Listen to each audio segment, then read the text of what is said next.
చేతులు కాళ్ళు కట్టేసి ఫ్లైట్లో కూర్చోబెట్టారు. దాహం వేస్తుందని కాస్త నీళ్లు అడిగితే అది కూడా ఇవ్వలేదు. వాష్రూమ్కి వెళ్లనివ్వలేదు. విమానంలో ఏసీ లేదు.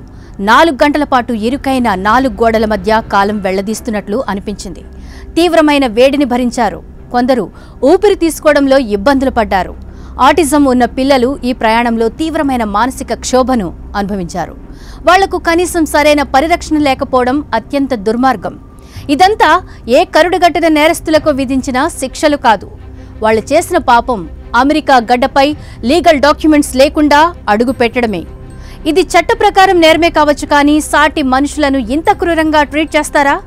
అందుకే అమెరికా అధ్యక్షుడు డొనాల్డ్ ట్రంప్పై ప్రపంచవ్యాప్తంగా తీవ్ర విమర్శలు వ్యక్తమవుతున్నాయి.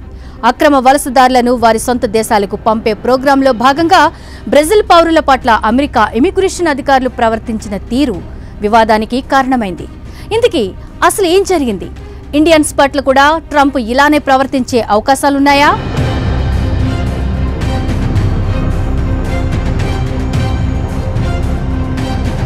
అమెరికాలో డొనాల్డ్ ట్రంప్ అధ్యక్షుడిగా రెండోసారి అధికారంలోకి వచ్చిన తర్వాత ఆయన అవలంబిస్తున్న కఠినమైన వలస వ్యతిరేక విధానాలపై సర్వత్రా చర్చ జరుగుతోంది.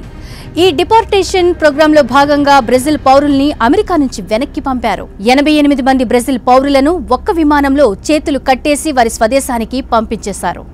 బ్రెజిల్లోని మానస్ నగరంలో వీరందరినీ ల్యాండ్ చేశారు. ఆ సమయంలో అక్కడే ఉన్న ఎయిర్పోర్ట్ అధికారులు వారి పౌరులను చూసి షాక్ అయ్యారు. కొంతమంది నడవలేక కింద మీద పడి నడిచారు. మరికొంతమందికి చేతులు కట్టేసుంది. ఇంకొంతమంది ఊపిరి పీల్చుకోలేకపోతున్నారు. ఇది చూసిన వెంటనే బ్రెజిల్ అధికారులకు ఆగ్రహం కట్టలు తెచ్చుకుంది. అమెరికా ఇమిగ్రేషన్ అధికారులపై మాటలతో విరుచుకుపడ్డారు. చేతులకు వేసిన కట్లు విప్పాలని సీరియస్ వార్నింగ్ ఇచ్చారు. ఈ ఘటనపై బ్రెజిల్ ప్రభుత్వం సైతం చాలా ఘాటుగానే స్పందించింది. ఈ ఘటనపై డొనాల్డ్ ట్రంప్ వివరణ ఇవ్వాల్సిందేనని కుండబద్దలు కొట్టింది. అటు బాధితులను వారి గమ్యస్థానానికి సురక్షితంగా తీసుకువెళ్లేందుకు బ్రెజిల్ ఎయిర్ ఫోర్స్ ప్రత్యేక విమానాలను ఏర్పాటు చేసింది. నిజానికి గత అమెరికా అధ్యక్షుల హయాంలో కూడా డిపోర్టేషన్ ప్రోగ్రామ్స్ జరిగాయి. అయితే ట్రంప్ ప్రభుత్వం వాటిని మరింత కఠినతరం చేసింది. వలసదారులను వారి స్వదేశాలకు పంపడానికి పౌర విమానాల బదులుగా మిలిటరీ విమానాలను ట్రంప్ ఎందుకు ఉపయోగిస్తున్నారని పౌర హక్కుల సంఘాలు నిలదీస్తున్నాయి. అటు అమెరికా ప్రభుత్వం మాత్రం ఈ విమర్శలకు సరైన సమాధానం ఇవ్వడం లేదు. పైగా అమెరికా బ్రెజిల్ మధ్య జరిగిన ఒప్పందంలో భాగంగానే ఇలా వెనక్కి పంపాల్సి వచ్చిందని వాదిస్తోంది. 2017లో అమెరికా బ్రెజిల్ మధ్య జరిగిన ఒప్పందం ప్రకారం యుఎస్లో అనధికారికంగా నివసిస్తున్న వారిని వెనక్కి పంపాల్సి ఉంది. ఈ ప్రక్రియలో భాగంగా ఈ విమాన ప్రయాణం జరిగిందని అమెరికా చెబుతోంది. అయితే ఇక్కడ అసలు విషయం వెనక్కి పంపడం గురించి కాదు, పంపిన విధానం గురించి. అక్రమ వలసదారులైతే మాత్రం వారు కూడా మనుషులే కదా. ఇంత క్రూరంగా ప్రయాణంలో ఆక్సిజన్ కూడా అందనివ్వకుండా డిపోర్ట్ చేస్తారా?